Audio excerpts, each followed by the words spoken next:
Hello survivors, welcome to another Path of Exile 2 Minion build update. It has been about 12 days since we started playing the game. We have a lot of hours in game. We've actually played the game for 3 days, 20 hours and 44 minutes, which is pretty insane for me. We've been degenerate in this game. But let's get straight into the build and the upgrades that we've done. So first things first, let's look at the stats. As you can see, we've got 2,610 life, 1,452 energy shield, nearly 1,000 mana with 463 spirit. We're sitting on 204 intelligence, 107 strength and 40 dexterity. We also have full capped resistances with 77 chaos, well 75 chaos, 76 for each of the other elemental resistances, which is fantastic. You do need, when you're playing this build, to have capped fire and capped chaos. Obviously the other two, if you have them capped, that's great. If you don't, if you have them like at 70%, it's not the end of the world. And the reason I say these two need to be capped is actually because of Altered Flesh. We are going to be taking a lot of fire damage as well as chaos damage, so you definitely need that capped fire and chaos resistance. Now we also got 42% block chance, which is really good. You should be feeling quite a lot of block chance over there. No evasion rating, a little bit of damage reduction over there, and nothing else really to look at with that. So that's really cool. That's really effective. The gear that we are running, we're still running a +3 to minion skills. The only reason for that is I've been looking so hard to find increased spirit and +4 or +5 to all minion skills. And then if I got minion life or minion damage, that would be fantastic. I'm happy with either one, but I can't upgrade this until I get a +4 and at least the same amount of increased spirit, because I don't want to lose any of the minions. So that's a really tough upgrade to get. However, I did upgrade my helmet. We've got +2 to level of all minion skills over here, which is fantastic. We then got our chest piece with +2 increased maximum life. With max life, we've got ourselves the block chance for the 42% over there, with a big nice 22% to chaos resistance over there, which is great. And then the stun threshold is actually a nice quality of life little upgrade there, so we don't get stunned as often when we get hit, which is pretty cool. Another upgrade we can look at getting will be our boots as well as our amulet. So our amulet, we need +1 to minions as well, or +3 to level of minion skills eventually. That's like a min-maxed version, but for now we just needed spirit with energy shield and resistances.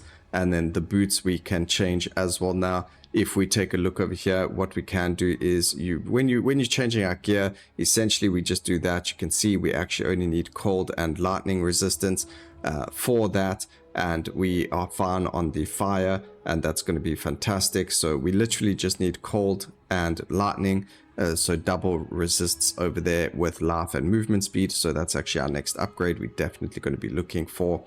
And then maybe flasks, we'll look at going for them because we need to eventually use our glass babels. Anyway, let's go into the skills. We did do some skill change-ups, but before then, our skeletal warriors, which are level 17, is still overpower, brutality and splinter. The summon infernal hound is meat shield, strip away, maim and fire exposure.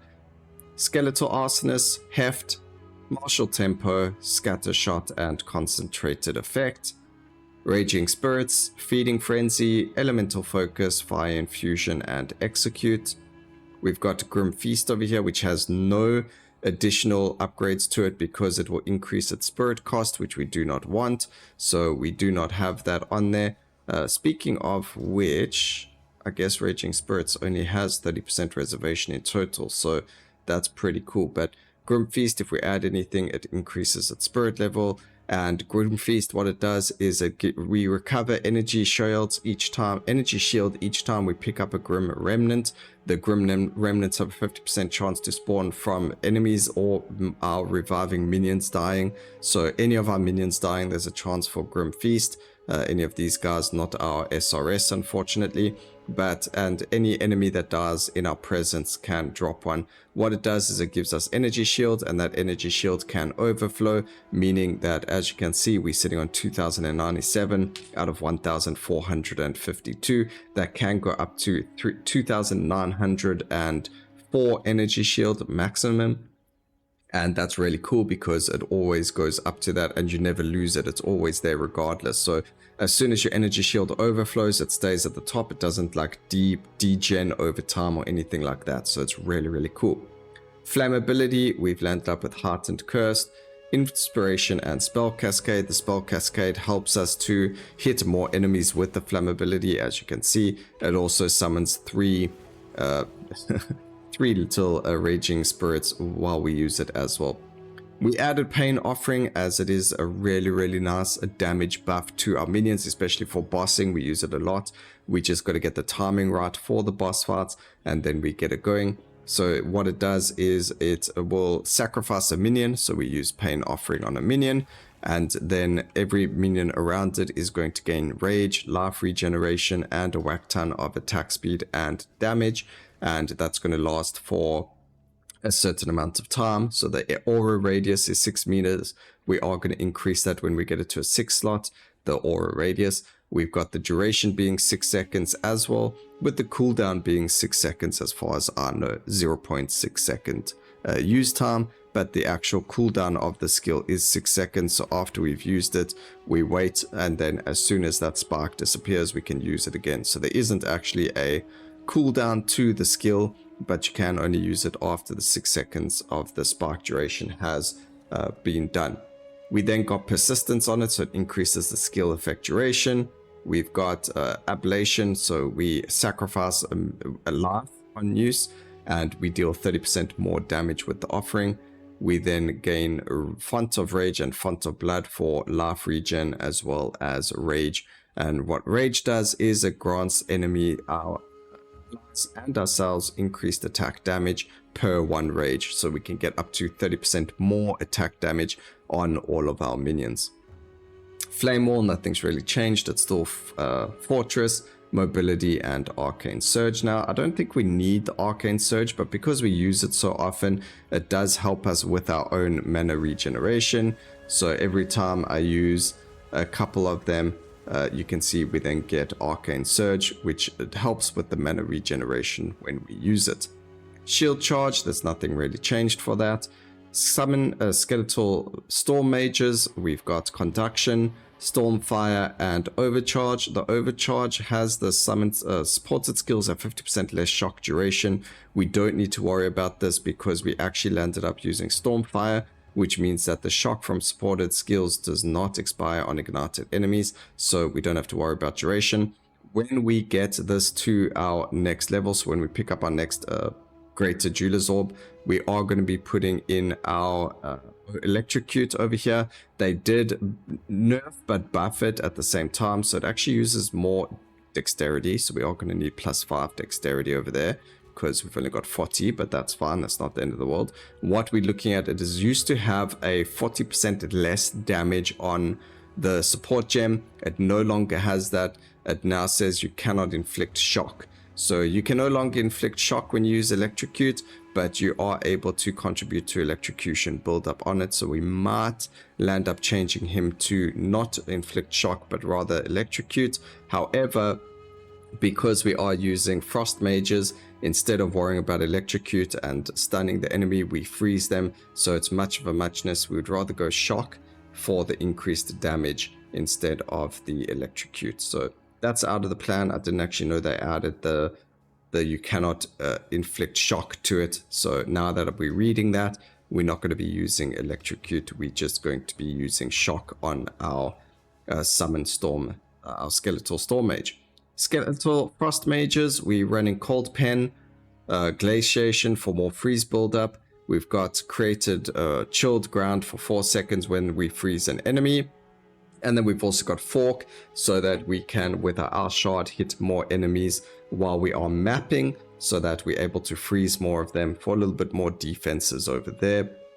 So therefore we can survive a little bit longer. It does reduce the damage after forking, so the initial hit on a boss or an enemy will be fine, and then after the forking it deals less damage, which is fine. It's just there to increase our freeze rate on multiple packs of enemies. So that's why we decided to go for fork. I haven't really thought about a 6 slot. We still got a 6 slot Raging Spirit and Skeletal Arsonist first, as they are our main DPS in the game, sitting at a 2,500 damage per second as a base value for their actual damage. Raging Spirits don't show you their base value, unfortunately. And then we've all got 1,100 damage for both the Skeletal Storm Mage as well as the Skeletal Frost Mage.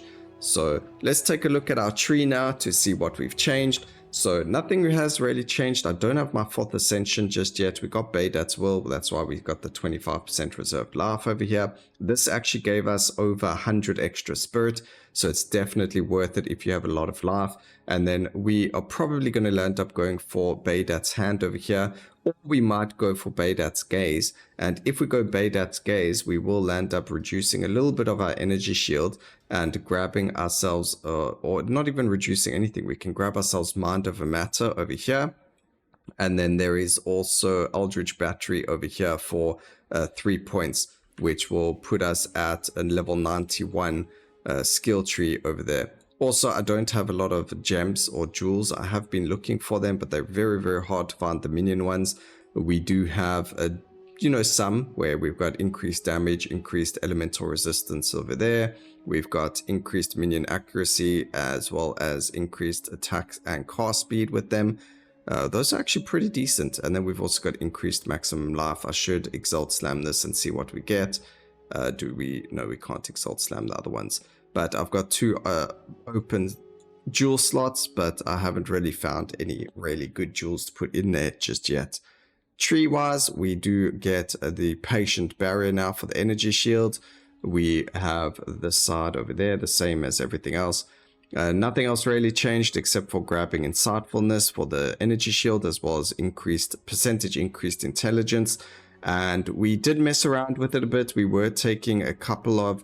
we've also got the Enhanced Barrier over here for +1 to all maximum elemental resistances, as well as the 25% increased energy shield and the 30% increased energy shield going that way. So we did have points in a lot of places that we didn't actually need them, so we cleaned up the tree a bit and cleaned up our, nodes over here. So like if I wanted...